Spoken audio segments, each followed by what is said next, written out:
You got something, Harry. Pull! Come on, Jackie, pull it!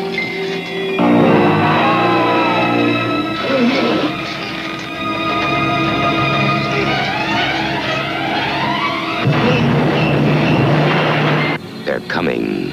Monster.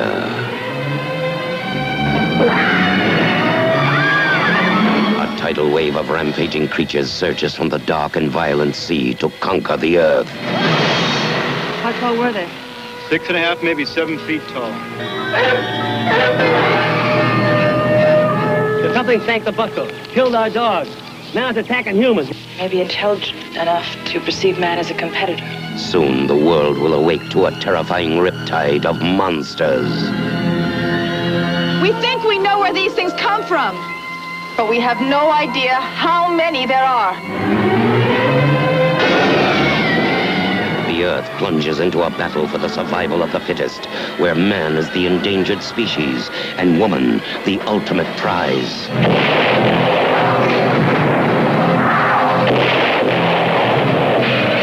Anywhere you run, any place you hide, any time you stop, they will find you. Doug McClure, Ann Turkel, Vic Morrow, Monster. G'day and welcome back to the channel, Ginger Ninja's Movie Reviews. I am the Ginger Ninja, and these are my Trashy Tuesday movie reviews. If you're new to my channel, thank you very much for tuning in, stopping by and checking it out. And to all my existing subscribers, thank you very much for your continued support. Like I said, it's been a hectic few weeks, so it's good to be back doing these and looking at some of the trashiest films that I can find for Trashy Tuesdays. So what we're looking at today is one that I will put it out there right now. There may be a trigger warning needed because, yeah, this film, it's kind of got some parts which are really tough to discuss and sit through. We are looking at Humanoids from the Deep, also known as Monster, from 1980. Now, this film was directed by Barbara Peters and stars Doug McClure.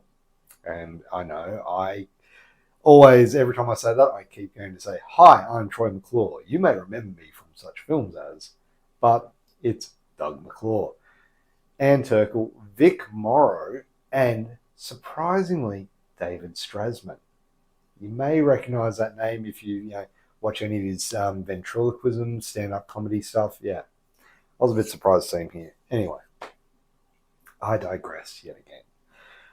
Now the plot, and I did have to change the wording of some of this. If you want to see the full wording, head over to IMDb. The plot is humanoid sea creatures start killing a fishing town's residents and assaulting their women. It's up to the townsfolk and a visiting biologist to fight back and fend them off. Yeah, so this one, I always saw this one sitting on the video shelf back in the day, but to be honest, sea monsters have never really been a big draw for me. Still, this film has seen bit of a renewed vigor of late, so I figured it was time to delve back into the murky depths of 80s sci-fi creature features. And here we go. So we are diving deep into the murky waters of a film that combines both the best and worst of B-grade movie horror in one slimy package. So grab your harpoons, hold your breath, and let's dive in.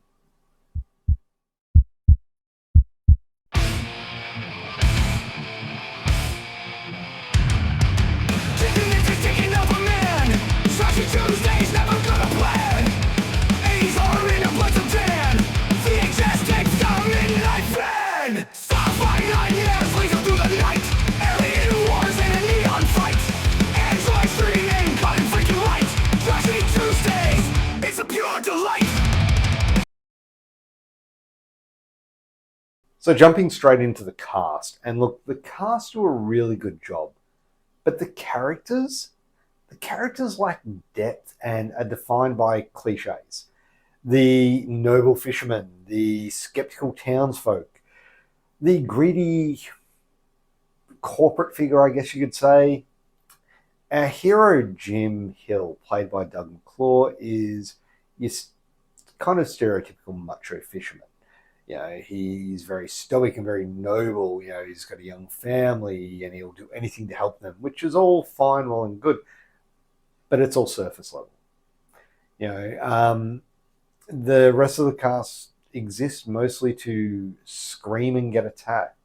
Even Dr. Susan Drake, played by Anne Turkle, who's supposed to be this smart scientist, doesn't get much to do beyond explain away the science, and look horrified and take a lot of photos. A bit more depth would have went a long way. Even Vic Morrow does his best, but there was something missing from his character and all the characters to really feel invested in them. Yeah, there is this minimal backstory to the characters where we're introduced to them and we just know them. And that's not always a bad thing, but it prevents any investment in their survival. You know, and it reduces attention of any key scenes, particularly one with Vic Morrow where he is being attacked.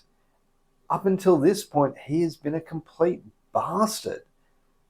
All of a sudden, you kind of want to feel for him, but you've got no reason to empathize for his plight.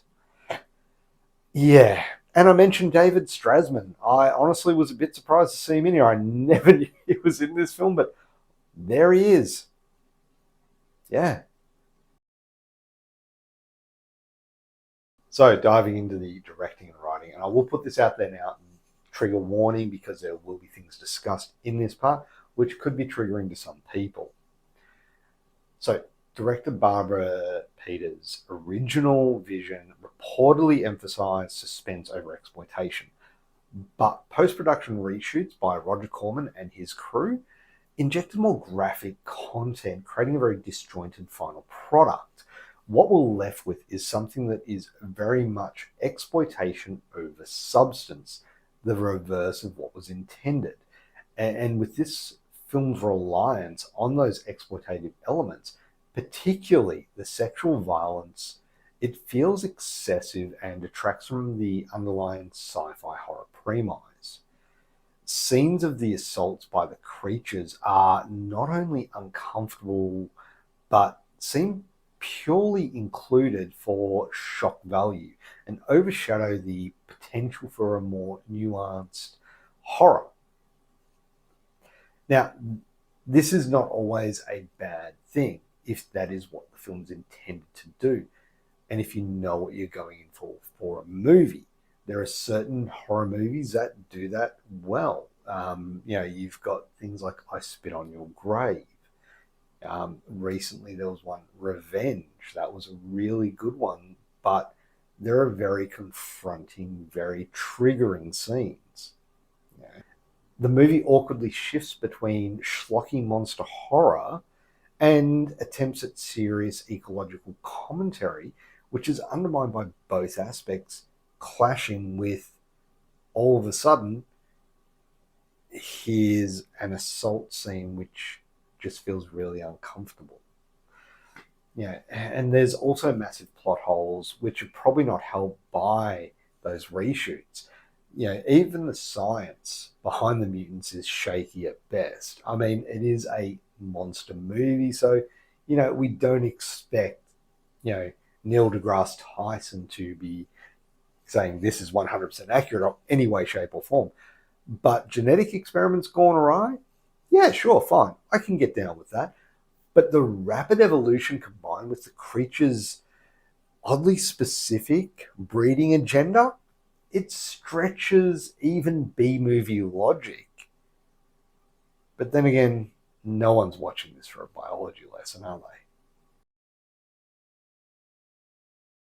Now onto the effects, which, I got to be honest, is one of the standout aspects of the film, and that is Rob Bottin, his creature design. Absolutely amazing. The humanoids with their slimy amphibian appearance, teeth, scaly skin, just this, Yeah, they've got these unsettling movements. It's both grotesque and impressive, especially for the low-budget production that it is. The makeup and prosthetics effectively convey this sense of raw physical threat that remains quite memorable. The goriest scenes throughout the film are executed with a commitment. There's deep cuts and lacerations, wounds, there's bright red blood, body parts being torn open. Really well done. And they deliver a shock value very different to the other type of shock value in the film.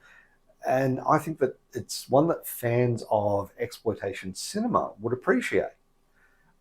I also have to note the musical score in this one. And JT, if you're watching this, check this one out if you haven't, because I think you'll really appreciate the score.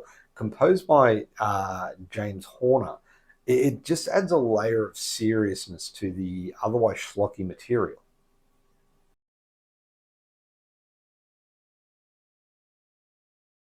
So now to rewatchability, and like I said, I had seen this on the shelves before, hadn't watched it. And at a brisk 80 minutes, the film doesn't linger unnecessarily. However, I don't think I will go back and watch this one. At least not anytime soon. Maybe in a little while. Like I said, there are some scenes in this which are very uncomfortable to sit through. But, that's not to say I won't go back and rewatch it. Just not anytime soon. Final verdict. Now, Humanoids from the Deep is a film that epitomizes the grindhouse era of the early 80s. Bold, messy, and exploitative. For fans of creature features and B-movies or exploitation horror, it offers plenty of gore and memorable monster attacks, backed by impressive practical effects and an atmospheric setting. However, its problematic and exploitive content, thin characters, and inconsistent tone prevent it from really excelling and becoming a true cult classic. Overall, for a score, Humanoids from the Deep gets a 5 out of 10. And there you have it. That is my review of Humanoids from the Deep. Have you seen this one? If you have, let me know down in the comments below what you thought of it, because I'm keen to hear your thoughts. Like I said, it could be a very triggering film for some people, and there are a lot of films out there that do handle those topics really well, but more in a revenge type thing. That's more than what I've seen. Like most of the ones that deal with things like that, there is an element of getting revenge to them afterwards. This one, it just felt nasty, really. Anyway, that's just me. What did you think of it? Anyway, before I dribble on too much, thank you very much for watching. If you haven't already, please do hit that thumbs up button. It'd be much appreciated. And of course, hit that subscribe button. If you've listened to me ramble on through this and you haven't done it already, might as well do it now. But hit that notification bell as well, so that way you're notified every time I do release a new review. Now, coming up, we do have, obviously, Franchise Fridays, and we are looking at the Universal Soldier series. That one's a lot of fun.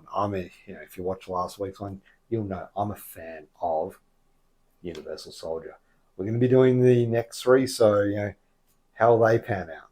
Well, only one way to find out. I've also got Trashy Tuesdays, of course. There's some really fun ones coming up with those and my 60-second reviews, so check them out as well. But anyway, before I dribble on too much, thank you very much for watching. Have a great day. Bye.